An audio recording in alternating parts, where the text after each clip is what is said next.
Assalamualaikum warahmatullahi wabarakatuh, dan semangat pagi kita semua. Ya, jadi pada video kali ini kembali saya membahas soal-soal TKP, indikator profesionalisme. Nah, di sini saya akan menyajikan 10 nomor soal ya, dengan rincian 5 nomor akan saya bahas, dan 5 nomornya teman-teman saya akan jadikan oleh-oleh seperti biasa ya. Jadi pastikan teman semua menonton video ini ya sampai selesai.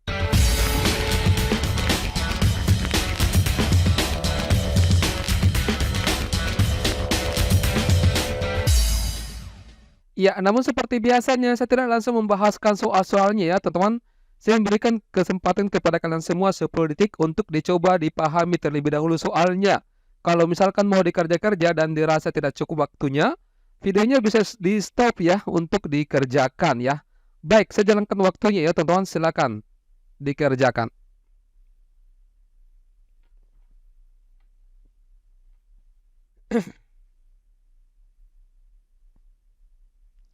Ya, oke, waktu habis ya. Di sini soalnya Anda bekerja di sebuah pusat perbelanjaan. Saya ganti cintanya dulu ya.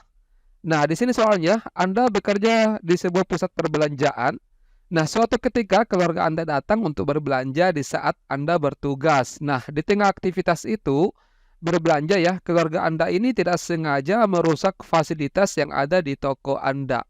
Nah, di situasi seperti ini, apakah yang akan Anda lakukan? Ya, nah penjelasannya seperti ini, teman-teman. Nah, untuk bagian A di sini, segera memperbaiki fasilitas tersebut agar tidak ketahuan oleh atasan. Ini sebenarnya niatnya baik ya, namun ini tidak mencerminkan adanya tanggung jawab kita secara profesional, sehingga ini saya salahkan ya. Bagian B, meminta keluarga untuk mengganti fasilitas tersebut.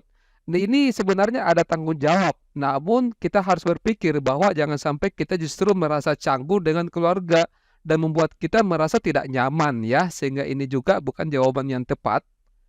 Kalau bagian C, meminta maaf kepada atasan atas perbuatan Anda. Ini juga bagus sebenarnya ya, teman-teman. Cuma tidak ada solusi yang diberikan ya. Oke, sehingga ini saya salahkan juga. Bagian D, segera menggantinya dengan yang baru. Ini tindakan yang sangat profesional ya, dan adanya komitmen kita terhadap kualitas dan tanggung jawab kita terhadap perusahaan. Bagian E, membiarkan kerusakan tersebut. Membiarkan kerusakan ini tidak menyelesaikan masalah dan dapat merugikan perusahaan tempat kita bekerja ya. Jadi jawaban tepatnya adalah yang delta. Oke, kita lanjut ke soal nomor 2. Silakan.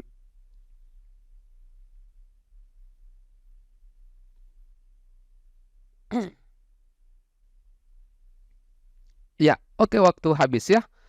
Pada saat kerja kelompok, salah satu anggota kelompok ini tidak dapat hadir dikarenakan sakit. Tugas tersebut sudah mendekati deadline pengumpulan, dan Anda sudah membagi tugas untuk masing-masing anggota ya.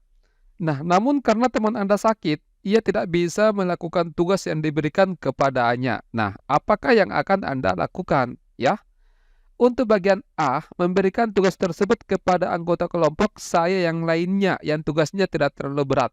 Ini mungkin tidak sepenuhnya adil ya. Kenapa? Karena kita sudah membagi kelompok di awal seperti itu ya. Jadi ini kurang tepat. Menunggu teman saya sembuh dan mengerjakannya bersama-sama. Kalau menunggu teman yang sakit ini bisa menjadi risiko ya, apalagi deadline-nya ini sudah dekat. Dan ini tidak efisien dalam pengelolaan waktu yang sudah diberikan ya. Bagian C, mengatur ulang pemberian tugas. Kalau kita atur ulang pemberian tugas ini sebenarnya solusinya cukup adil dan memungkinkan teman-teman semua ya, anggota kelompok kita untuk berkontribusi dengan cara yang sesuai dengan kapasitas mereka saat ini. Ini saya centang dulu ya. Bagian D, mengambil alih tugas teman saya. Nah, ini menunjukkan adanya kepemimpinan ya dan tanggung jawab kita sebagai ketua kelompok seperti itu. Ini juga dapat membantu memastikan bahwa deadline dapat terpenuhi tanpa memberatkan anggota kelompok lainnya. Kalau bagian C benar, bagian D ini lebih benar ya. Jadi bagian D ini saya salahkan bagian C, bukan salah ya, kurang tepat. Bagian E, mengerjakan tugas teman saya sebagai gantinya, ia harus memberikan upah untuk saya. Ini sangat tidak etis dan tidak profesional ya. Jadi jawaban yang tepatnya adalah yang delta. Bisa ya? Next, nomor 3, silakan.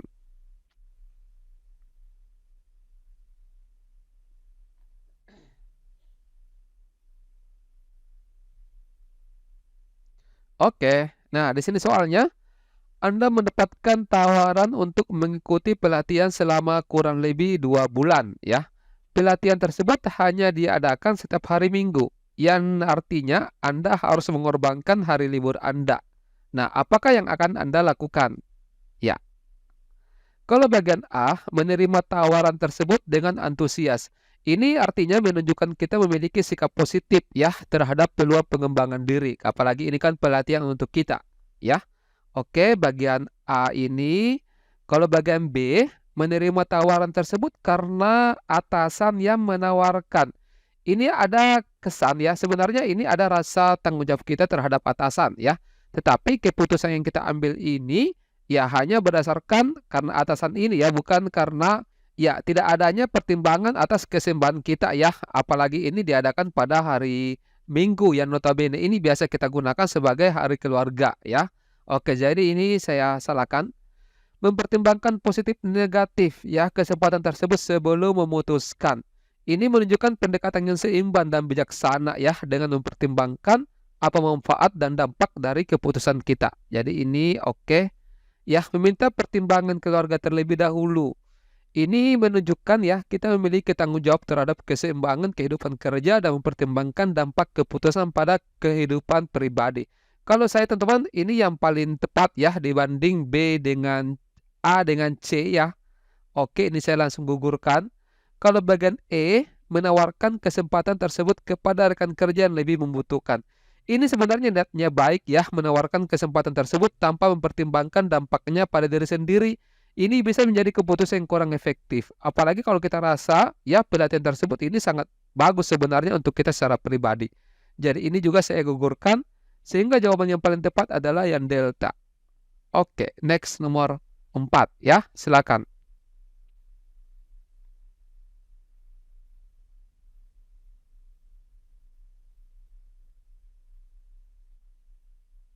Ya, oke, nomor 4 di sini banyak sekali soalnya ya.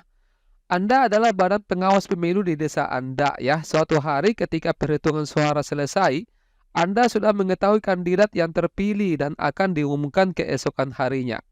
Nah, keluarga Anda ini yang merupakan salah satu kandidat dalam pemilihan, meminta Anda untuk mengatakan hasil dari pemilihan tersebut.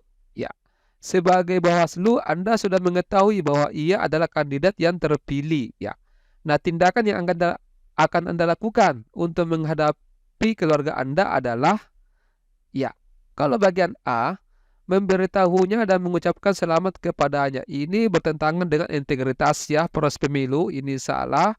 Kemudian memberitahunya juga, ini sama dengan bagian B, bagian A. Kalau bagian C, memberikan gambaran tentang perhitungan suara, tapi tidak memberitahu hasilnya. Ini sebenarnya menunjukkan sikap profesional ya, dengan menjaga kerahasiaan sambil memberikan informasi yang tidak spesifik serta tidak langsung kita sampaikan ya.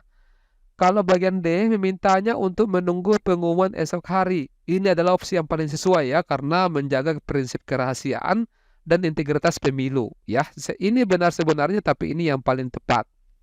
Kalau bagian E, memintanya untuk tenang saja karena besok ia akan mendengar kabar baik. Ini agak terlalu samar ya, agak mirip sebenarnya bagian A dengan B, cuma ini tidak langsung ya. Ini terlalu samar dan bisa menimbulkan ketidakpastian serta berpotensi mempengaruhi hasil pemilihan secara tidak sah. Ini juga tidak menghormati prinsip kerahasiaan ya. Oke, jadi jawaban yang paling tepat adalah delta. Next nomor 5. Ya. Sebagai seorang siswa pindahan, ya teman-teman dulu yang kerja ya. Saya bersemangat mau bahas.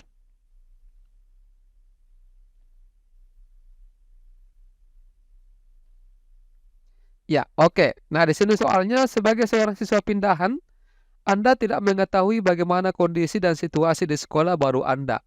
Ya, pada hari pertama Anda masuk sekolah, Anda melihat seorang siswa dibully oleh siswa yang lain, tetapi tidak ada yang menolongnya. Ternyata tidak ada yang berani menolong siswa tersebut, karena jika mereka menolongnya, maka mereka akan menjadi korban bully selanjutnya. Nah, dalam situasi ini, apakah yang Anda lakukan? Ya, kalau bagian A, berpura-pura tidak tahu agar tidak menjadi korban bully. Tindakan ini tidak membantu teman-teman ya dalam menghentikan tindakan bully. Dan ini bisa dianggap sebagai pembiaran terhadap ketidakadilan. Bagian B, tetap menjalani siswa tersebut apapun konsekuensinya. Ini menunjukkan keberanian dan rasa keadilan ya, tetapi ini sangat berisiko tinggi bagi diri kita sendiri ya. Oke, ini saya salahkan ya. Kurang tepat. Melaporkan kejadian tersebut kepada kepala sekolah. Ini adalah tindakan yang paling bijaksana dan bertanggung jawab ya. Karena kita dapat membantu korban tanpa menempatkan diri dalam bahaya. Oke, saya rasa ini yang paling tepat ya bagian C. Kalau bagian D, merekam perbuatan mereka dan mengunggahnya ke sosial media. Merekam kejadian ini dan mengunggahnya ke media sosial ini bisa memperburuk situasi, apakah pada korban ataupun termasuk diri kita, dan dapat menyebabkan masalah lebih lanjut ya. Kalau bagian E, ikut mengintimidasi korban tersebut. Ini tindakan yang salah dan tidak etis ya, serta menunjukkan sikap yang sangat bertentangan dengan nilai-nilai keadilan dan kemanusiaan. Oke, saya kira cukup dulu ya 5 soal ini. 5 nomor berikutnya saya akan jadikan sebagai oleh-oleh teman-teman. Ini oleh-oleh yang pertama. Ya, silakan dibaca dulu soalnya ya. Kemudian dipilih apa jawabannya dan disertai dengan alasan ya kenapa Anda memilih opsi itu. Kemudian nomor berikutnya nomor 7 ini teman-teman. Ya, silakan ya dipahami, kemudian dipilih juga apa jawaban yang tepat. Kemudian ini nomor 8 ya. Silakan dibaca, dipahami soalnya. Kemudian yang ini nomor 9 ya. Oke, silakan dibaca-baca, dipahami soalnya, dan ini nomor terakhir ya. Jadi saya berharap teman-teman semua membahas ya, mengerjakan soal ini dan dikirimkan jawabannya di kolom komentar yang ada di bawah video ini dan disertai alasan ya kenapa teman-teman memilih opsi tersebut sehingga bisa diskusi di kolom komentar. Oke, saya kira untuk sementara sampai di sini dulu ya. Nanti kita lanjutkan lagi pembahasan soal ini di video selanjutnya. Saya akhiri, wassalamualaikum warahmatullahi wabarakatuh dan semangat pagi.